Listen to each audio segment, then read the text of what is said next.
Néanmoins, il les a sauvés pour la gloire de son nom. Psaume 106, verset 8. En contemplant l'œuvre de Dieu dans la création, deux questions surgissent immédiatement à l'esprit réfléchi et auxquelles il faut répondre avant de pouvoir entrevoir la philosophie et la science de la création elle-même. La première concerne l'auteur. Qui a créé toutes ces choses ? La seconde, le dessein. Dans quel but toutes ces choses ont-elles été créées ? À la première question, qui a créé toutes ces choses ? Il est aisé de répondre pour l'homme à la conscience honnête et à l'esprit saint. Car lorsqu'il lève les yeux vers les étoiles, il y verra apparaître en lettres d'or ce mot « Dieu ». Et lorsqu'il regarde les vagues en bas, s'il tend vraiment l'oreille, il entendra chaque vague proclamer « Dieu ». S'il lève les yeux vers les sommets des montagnes, ils ne parleront pas, mais dans un silence digne, ils sembleront dire « La main qui nous a créés est divine ». Si nous prêtons attention au murmure du ruisseau sur le flanc de montagne, au déferlement de l'avalanche, au mugissement du bétail, au chant des oiseaux, à chaque voix et à chaque son de la nature, nous entendrons cette réponse à la question. Dieu est notre Créateur, il nous a créés et non l'inverse. La question suivante, relative à la conception, pourquoi ces choses ont-elles été créées, n'est pas si facile à résoudre sans se référer aux Écritures. Or, lorsque nous les examinons, nous découvrons que, de même que la réponse à la première question est Dieu, la réponse à la seconde l'est également. Pourquoi ces choses ont-elles été créées ? La réponse est pour la gloire de Dieu, pour son honneur et pour sa satisfaction. Aucune autre réponse ne saurait être cohérente avec la raison. Quelles que soient les autres réponses que les hommes puissent avancer, aucune ne saurait être véritablement valable.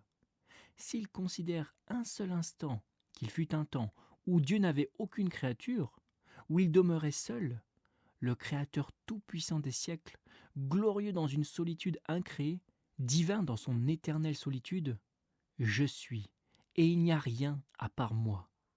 Quelqu'un pourrait-il répondre à cette question ? Pourquoi Dieu a-t-il créé les créatures ? La réponse ? Il les a créées pour sa propre satisfaction et pour sa propre gloire. Vous pourriez dire qu'il les a créées pour ses créatures. Mais nous répondons qu'à cette époque, il n'y avait pas de créatures pour lesquelles les créer. Nous reconnaissons que cette réponse peut sembler plausible aujourd'hui. Dieu fait moissonner pour ses créatures. Il place le soleil dans le firmament pour les bénir de sa lumière. Il ordonne à la lune de poursuivre sa course nocturne pour égayer les ténèbres de ses créatures sur terre. Mais la première réponse, remontant à l'origine de toute chose, ne peut être autre que celle-ci. C'est par sa volonté qu'elles existent et qu'elles ont été érigées. Il a tout fait pour lui-même et par lui-même. Ce qui est vrai dans les œuvres de la création l'est tout autant dans les œuvres du salut. Levez les yeux vers le ciel, plus haut encore que les étoiles qui scintillent sur la voûte céleste.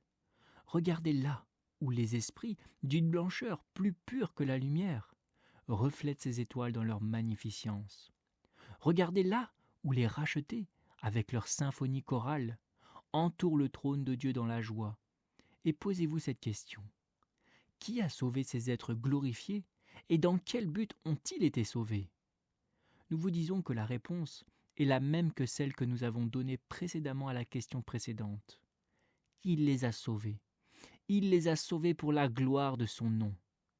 Ce texte répond aux deux grandes questions concernant le salut. Qui a sauvé les hommes et pourquoi sont-ils sauvés ? Il les a sauvés pour la gloire de son nom. Je vais tenter d'examiner ce sujet ce matin. Puisse Dieu nous en tirer profit et nous compter parmi ceux qui seront sauvés à cause de son nom. En lisant le texte littéralement, et c'est ainsi que la plupart le comprendront, on peut y déceler 4 points. Premièrement, un sauveur glorieux, il les sauva.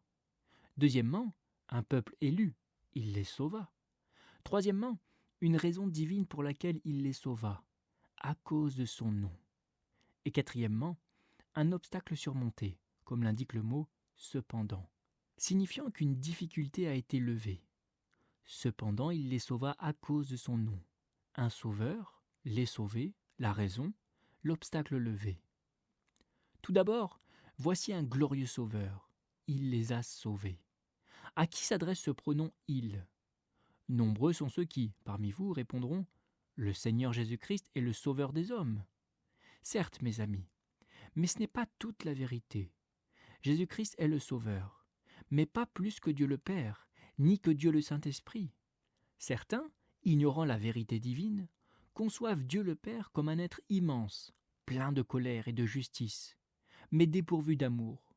Ils perçoivent peut-être Dieu le Saint-Esprit comme une simple affluence venant du Père et du Fils. Or, rien n'est plus faux que de telles opinions. Certes, le Fils me rachète, mais le Père a donné le Fils pour mourir pour moi, et m'a choisi dans l'élection éternelle de sa grâce. Le Père efface mon péché, il m'accepte et m'adopte dans sa famille par le Christ. Le Fils ne pourrait sauver sans le Père, pas plus que le Père sans le Fils.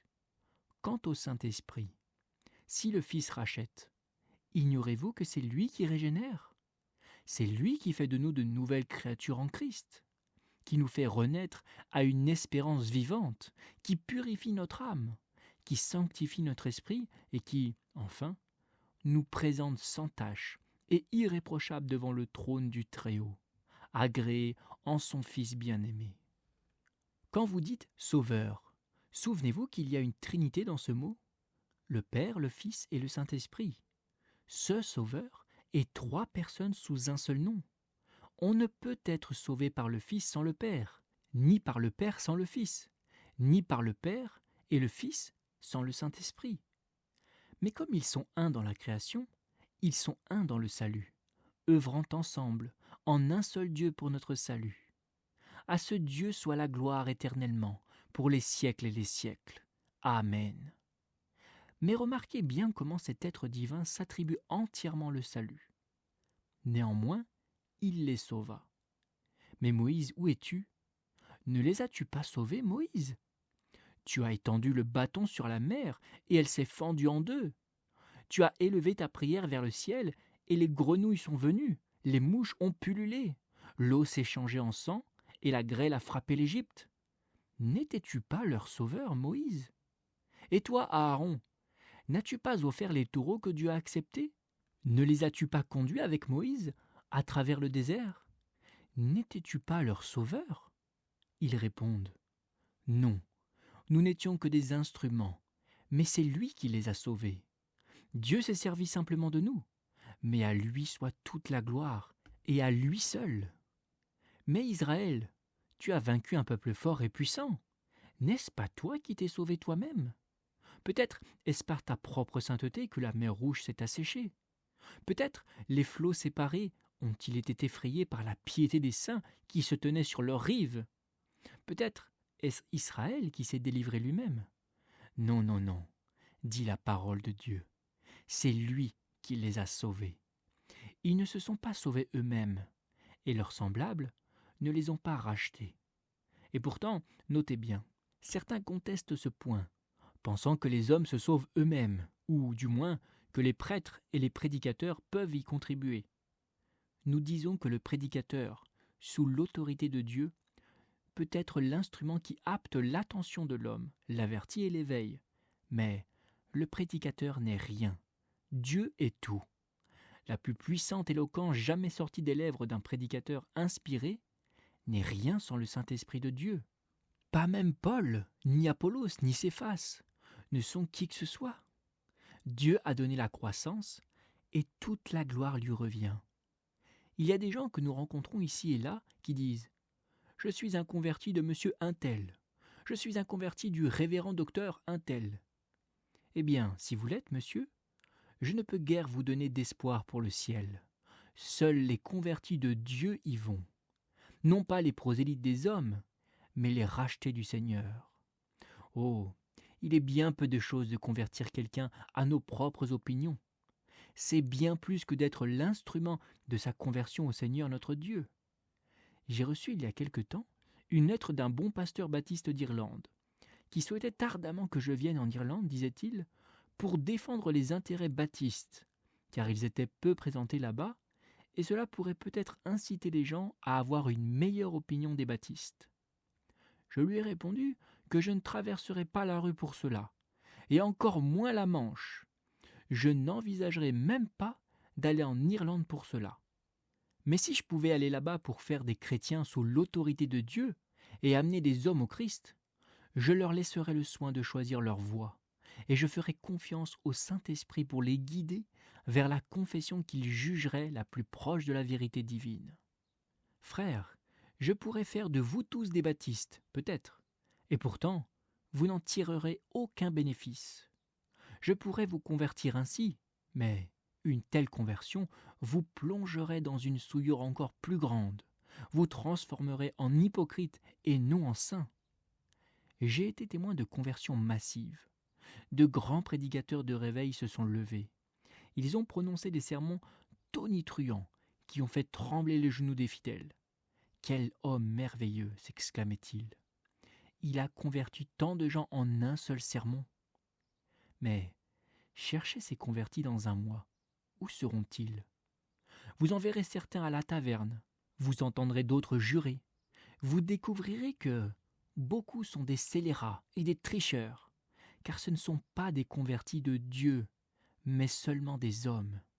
Frères et sœurs, si l'œuvre est accomplie, elle doit l'être par Dieu, car si Dieu ne convertit pas, rien de ce qui a été fait ne durera, et rien ne sera utile pour l'éternité. Mais certains rétorquent. Certes, monsieur, les hommes se convertissent d'eux-mêmes. Oui, ils le font. Et quelle belle conversion. Très souvent, ils se convertissent d'eux-mêmes. Mais ce que l'homme a fait, l'homme le défait. Celui qui se convertit un jour se déconvertit le lendemain.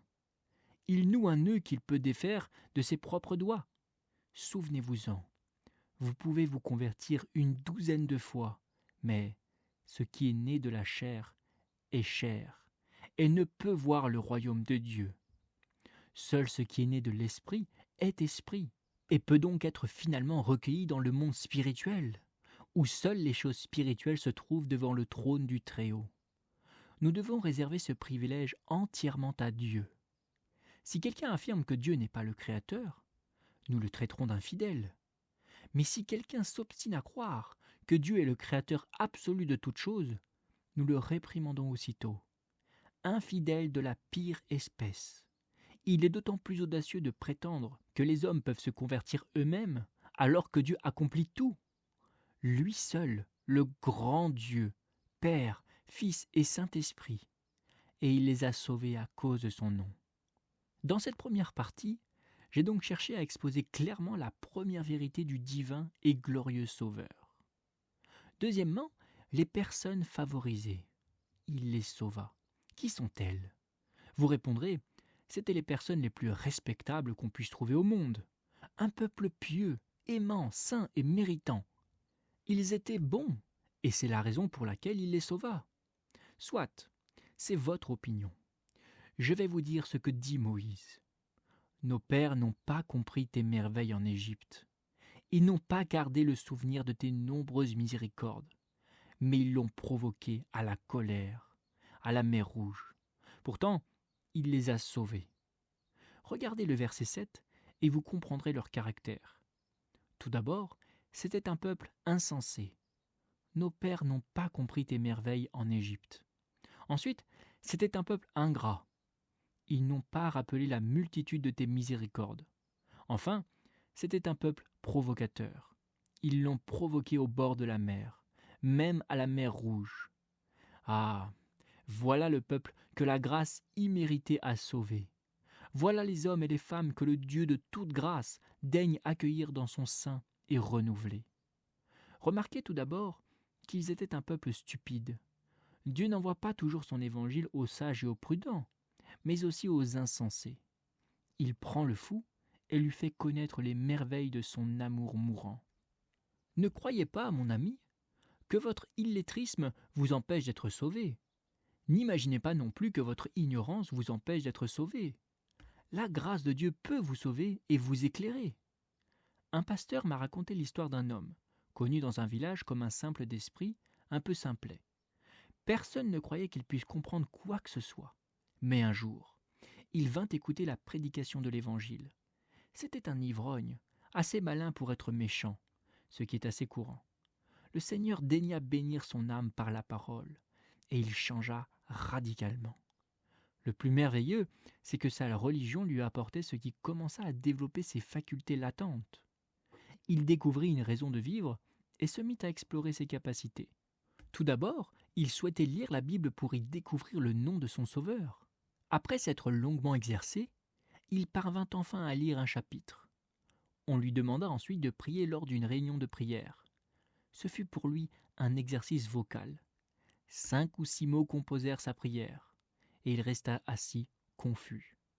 Mais en priant, sans cesse en famille chez lui, il finit par prier comme les autres frères, et il persévéra jusqu'à devenir prédicateur. Et chose singulière, il acquit soudain une profondeur de compréhension et une force de pensée rarement rencontrée chez les ministres qui n'occupent la chair qu'occasionnellement. C'est impressionnant que la grâce tende à développer ses facultés naturelles, lui donnant un objectif, l'y fixant avec dévotion et fermeté, et révélant ainsi toutes ses ressources. Ah, ignorants, ne désespérez pas, il les sauva. Non pour eux-mêmes, rien en eux ne justifiait qu'ils soient sauvés.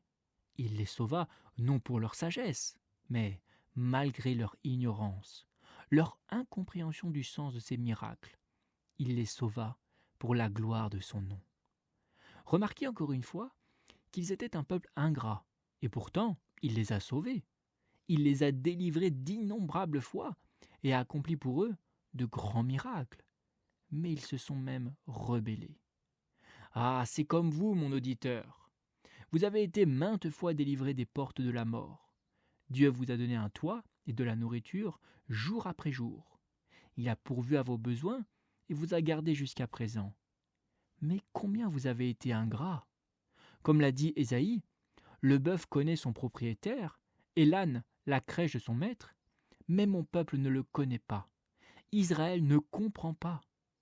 Combien sont ceux qui ressemblent à cela, qui ont reçu de Dieu des faveurs dont ils ne pourraient retracer l'histoire en une année. Mais qu'ont-ils donc fait pour lui?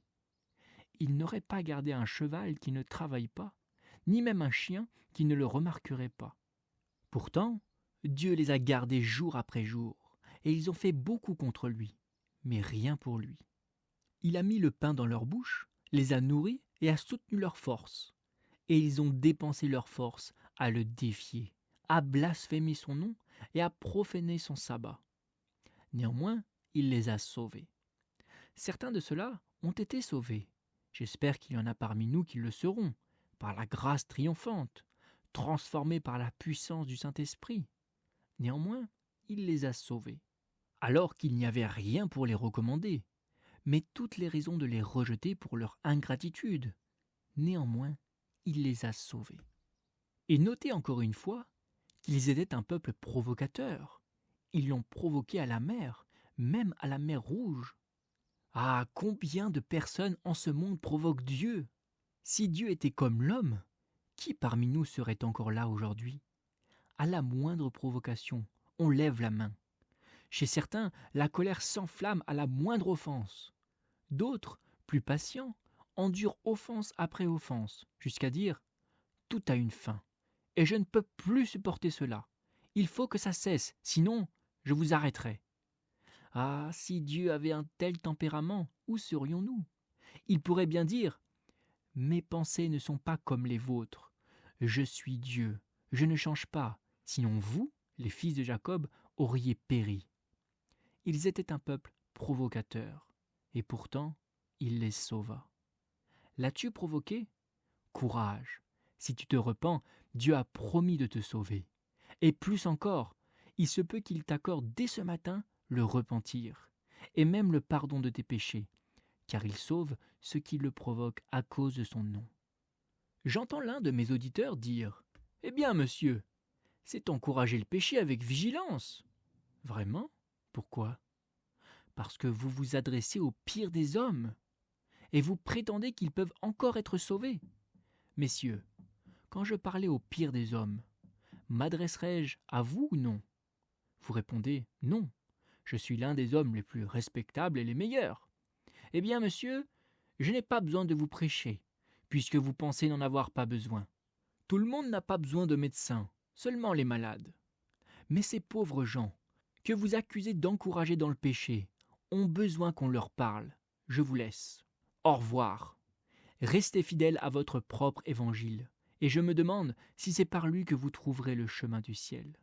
Non, je ne m'en étonne pas, et je sais que vous non plus, à moins que vous ne soyez amenés, en tant que pauvres pécheurs, à prendre le Christ au mot et à être sauvés pour la gloire de son nom. Mais je vous dis adieu, et je poursuis mon chemin. Pourquoi avez-vous dit que j'encourageais les hommes à pécher ? Je les encourage à s'en détourner. Je n'ai pas dit qu'il avait sauvé les provocateurs pour ensuite les laisser continuer à le provoquer comme avant. Je n'ai pas dit qu'il avait sauvé les méchants pour ensuite les laisser pécher comme avant. Vous connaissez le sens du mot « sauver ». Je vous l'ai expliqué l'autre matin. Le mot « sauver » ne signifie pas simplement emmener les hommes au ciel. Il signifie bien plus. Il signifie les sauver de leurs péchés. Cela signifie leur donner un cœur nouveau, un esprit nouveau, une vie nouvelle. Cela signifie faire d'eux des hommes nouveaux. Y a-t-il quelque chose de licencieux à dire que le Christ prend les pires des hommes pour en faire des saints ? Si oui, je ne le vois pas. Je souhaite seulement qu'il prenne les pires de cette assemblée et en fasse des saints du Dieu vivant. Et alors, il y aurait beaucoup moins de licence. Pécheur, je te console, non pas dans ton péché, mais dans ton repentir. Pécheur, les saints du ciel étaient autrefois aussi mauvais que toi. Es-tu un ivrogne, un juron, un homme impur ? Tels étaient certains d'entre eux, mais ils ont été lavés, ils ont été sanctifiés. Votre robe est-elle noire ? Demandez-leur si leurs robes ont jamais été noires. Ils vous répondront « Oui, nous avons lavé nos robes ». Si elles n'avaient pas été noires, ils n'auraient pas voulu les laver. Nous avons lavé nos robes et les avons blanchies dans le sang de l'agneau. Alors, pécheurs, si elles étaient noires et ont été sauvées, pourquoi pas vous ? Ces miséricordes ne sont-elles pas riches et gratuites ? Alors dis-moi, mon âme, pourquoi pas pour toi ? Notre Seigneur Jésus est mort sur la croix. Alors pourquoi, mon âme ? Pourquoi pas pour toi ? Courage, pénitent, Dieu aura pitié de vous. Néanmoins, il les sauva à cause de son nom. Il n'y a pas d'autre raison pour laquelle Dieu sauverait un homme que pour la gloire de son nom. Rien chez le pécheur ne peut lui donner droit au salut, ni le recommander à la miséricorde divine. Seul le cœur même de Dieu peut dicter le motif du salut. L'un dit « Dieu me sauvera car je suis intègre ». Monsieur, il n'en sera rien. Un autre dit « Dieu me sauvera car je suis talentueux ». Monsieur, il ne le fera pas. Ton talent, espèce d'imbécile prétentieux et vain. Ton talent n'est rien comparé à celui de l'ange qui se tenait jadis devant le trône. Ils ont péché et ont été jetés dans l'abîme pour l'éternité. Et ton talent, c'est Dieu qui te l'a donné. S'il sauvait les hommes pour leur talent, il aurait aussi sauvé Satan, car il était suffisamment talentueux. Quant à votre moralité et à votre bonté, elles ne sont que de vils vêtements, et il ne vous sauvera jamais pour quoi que vous fassiez. Aucun de nous ne serait sauvé si Dieu attendait quoi que ce soit de nous. Nous devons être sauvés uniquement et exclusivement pour des raisons qui lui sont propres et qui résident en son sein. Béni soit son nom, il nous sauve pour la gloire de son nom. Qu'est-ce que cela signifie ? Je pense que cela signifie ceci. Le nom de Dieu et sa personne, ses attributs et sa nature. C'est pour la gloire de sa nature, pour la gloire même de ses attributs, qu'il a sauvé les hommes. Et peut-être pouvons-nous ajouter ceci. Mon nom est en lui, c'est-à-dire en Christ. Il nous sauve pour la gloire de Christ, qui est le nom de Dieu. Et qu'est-ce que cela signifie ? Je pense que cela signifie ceci. Il les a sauvés en premier lieu afin de manifester sa nature. Dieu était amour tout entier et il désirait le manifester. Il l'a montré en créant le soleil, la lune et les étoiles, et en semant des fleurs sur la terre verdoyante et joyeuse. Il a manifesté son amour en rendant l'air doux pour le corps et la lumière du soleil réjouissante pour les yeux. Il nous réchauffe même en hiver, par les vêtements et par le combustible qu'il a stocké dans les entrailles de la terre. Mais il voulait se révéler encore davantage. Comment leur montrer que je les aime de tout mon cœur infini? Je sais, je donnerai mon Fils pour qu'il meure, afin de sauver les plus démunis d'entre eux, et ainsi je manifesterai ma nature. Et Dieu l'a fait. Il a manifesté sa puissance, sa justice, son amour, sa fidélité et sa vérité. Il s'est révélé pleinement sur le piédestal du salut. C'était, pour ainsi dire, le balcon où Dieu s'est présenté à l'homme, le balcon du salut. C'est là qu'il se manifeste, en sauvant les âmes des hommes. Il le fit, une fois encore, pour laver son nom. Certains disent que Dieu est cruel. Il le traite perfidement de tyran. Ah, dit Dieu, mais je sauverai les pires pécheurs, et je laverai mon nom. J'effacerai la honte, j'enlèverai l'injure. Ils ne pourront plus dire cela, à moins d'être d'infâmes menteurs, car je serai infiniment miséricordieux. J'enlèverai cette souillure, et ils verront que mon grand nom est un nom d'amour. Et il dit encore, je ferai cela pour l'amour de mon nom, c'est-à-dire pour que ces gens aiment mon nom. Je sais que si je prends les meilleurs des hommes et que je les sauve, ils aimeront mon nom. Mais si je prends les pires des hommes, oh, comme ils m'aimeront. Si je prends des rebuts de la terre et que j'en fais mes enfants, oh, comment ils m'aimeront. Ils s'attacheront à mon nom, ils le trouveront plus doux que la musique. Il leur sera plus précieux que le parfum de nard des marchands d'Orient. Ils l'estimeront comme de l'or, oui, comme de l'or fin. Celui qui m'aime le plus est celui à qui le plus de péchés ont été pardonnés. Il a beaucoup de dettes, donc il aimera beaucoup. C'est pourquoi Dieu choisit souvent les pires des hommes pour les faire siens. Un ancien auteur dit « Si les sculptures du ciel étaient faites de nœuds, le temple de Dieu, le roi du ciel, serait un temple de cèdres. Mais les cèdres étaient tous des arbres noueux avant qu'il ne les abatte. Il a choisi les pires, afin de manifester son œuvre et son habileté, et de se faire un nom, comme il est écrit. Ce sera pour moi un nom, un signe éternel qui ne sera jamais effacé. Or, chers auditeurs, quelle que soit votre condition, voici un point que j'ai à vous soumettre et qui mérite toute votre attention. Si nous sommes sauvés, c'est pour la gloire de Dieu, pour la gloire de son nom, et non pour notre propre intérêt. Or, cela place tous les hommes sur un pied d'égalité face au salut. Imaginons que, pour entrer dans ce jardin, la règle ait été que chacun doive mentionner mon nom comme clé d'admission. La loi est que nul n'est admis en raison de son rang ou de son titre, mais seulement par l'usage d'un nom précis. Un seigneur arrive. Il utilise le nom et entre. Un mendiant, vêtu de haillons, arrive.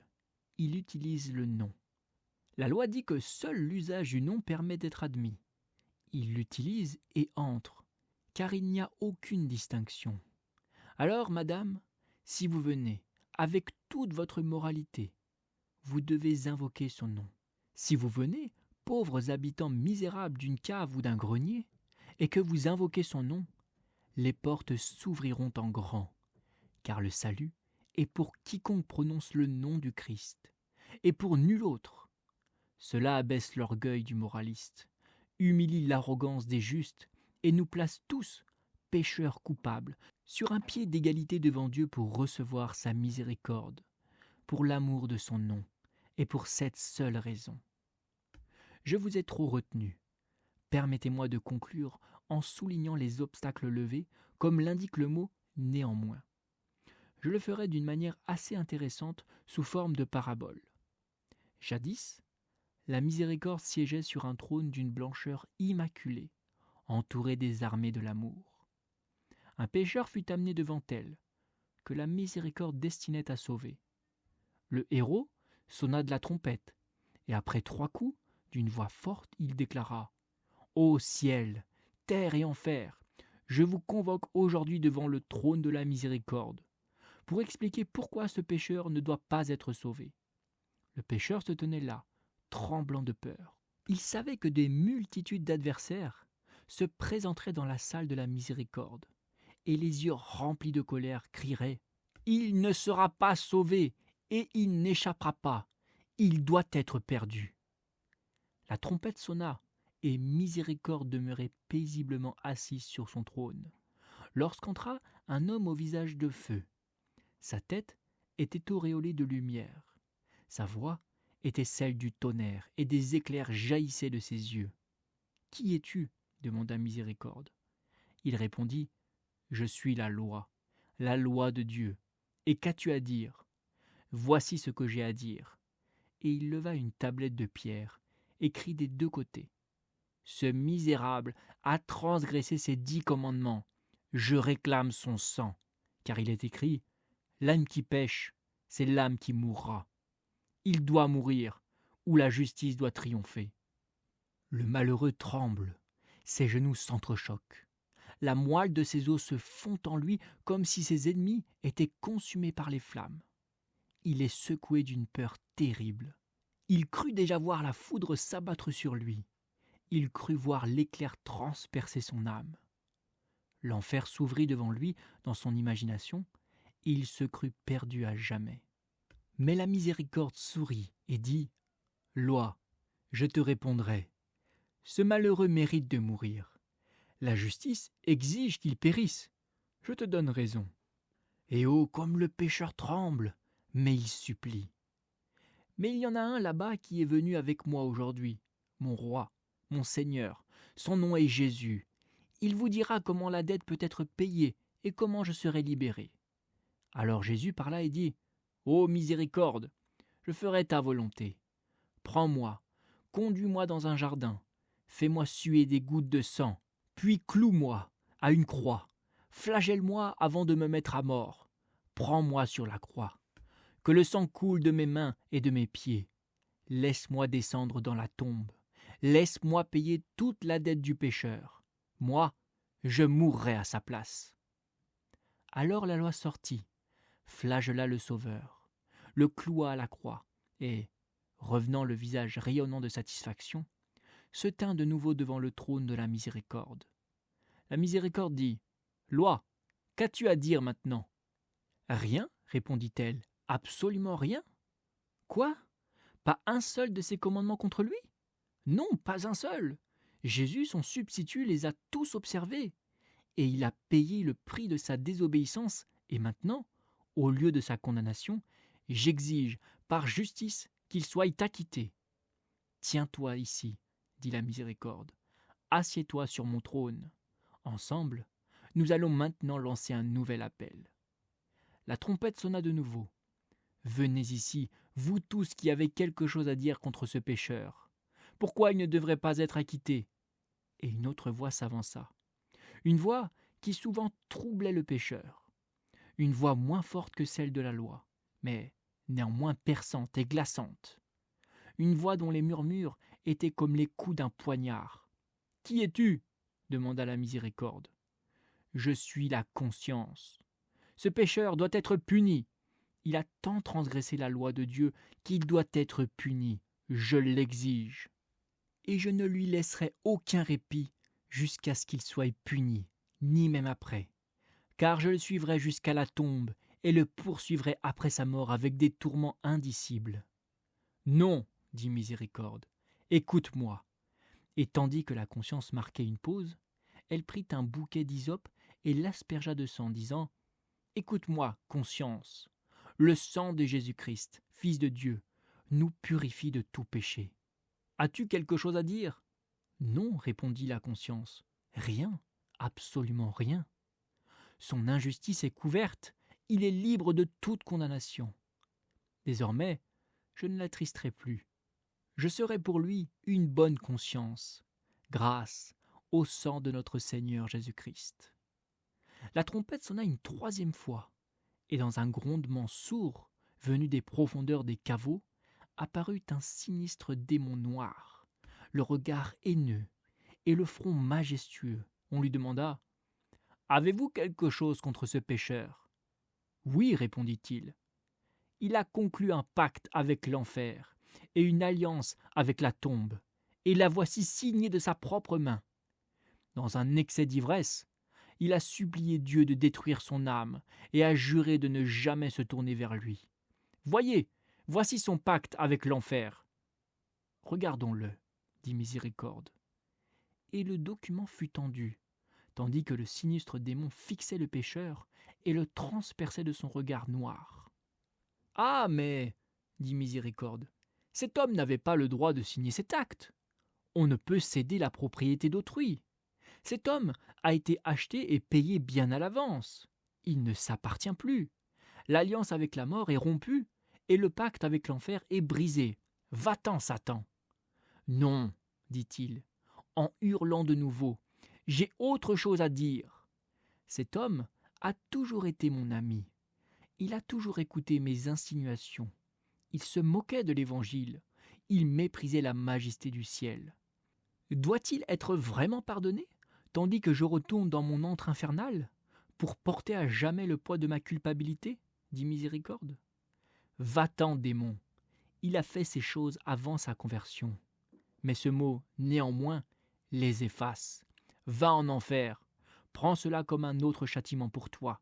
Le pécheur sera pardonné, mais toi, jamais, démon perfide.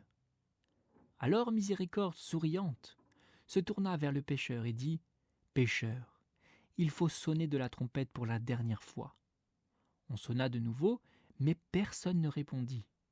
Alors le pécheur se releva et Miséricorde dit « Pécheur, pose-toi la question. Qui peut te condamner, toi, le ciel, la terre ou l'enfer ?» Le pécheur se leva et, d'une voix forte et assurée, s'écria « Qui osera accuser les élus de Dieu ?» Il regarda l'enfer et vit Satan gisant là, mordant ses chaînes de fer. Il regarda la terre, et la terre était silencieuse. Et dans la majesté de la foi, le pécheur monta jusqu'au ciel et dit « Qui osera accuser les élus de Dieu, Dieu lui-même ?» Et la réponse vint « Non, il justifie. »« Peut-être le Christ, doucement murmura-t-on. »« Non, il est mort. » Alors, se retournant, le pécheur s'écria joyeusement « Qui me séparera de l'amour de Dieu manifesté en Jésus-Christ notre Seigneur ?» Et le pécheur, jadis condamné, revint à la miséricorde, prosterné à ses pieds. Il fit vœu de lui appartenir pour toujours si elle le gardait jusqu'à la fin, et faisait de lui ce qu'elle désirait. Alors la trompette cessa de sonner, mais les anges se réjouirent, et le ciel exulta, car le pécheur était sauvé. Ainsi vous le voyez, j'ai comme on dit, dramatisé la chose. Mais peu m'importe comment on l'appelle, c'est un moyen de capter l'attention, quand rien d'autre n'y parvient. Néanmoins, voilà l'obstacle levé. Pécheur, quel que soit le « néanmoins », il n'en diminuera jamais l'amour du Sauveur. Non pas qu'il en soit moins capable, mais il restera le même. Viens, âme coupable, et réfugie-toi auprès du Christ pour qu'il guérisse tes blessures. Voici le glorieux jour de l'Évangile, où la grâce abonde. Viens à Jésus, pécheur, viens. À genoux, confessez votre douleur en pleurant. Tournez-vous vers sa croix et voyez le substitut. Croyez et vivez, vous qui ressemblez presque à des démons, vous qui êtes allés le plus loin dans le péché. Maintenant, même maintenant, Jésus dit « Si vous reconnaissez votre besoin de moi, tournez-vous vers moi et j'aurai pitié de vous, et vers notre Dieu, car il pardonne abondamment. »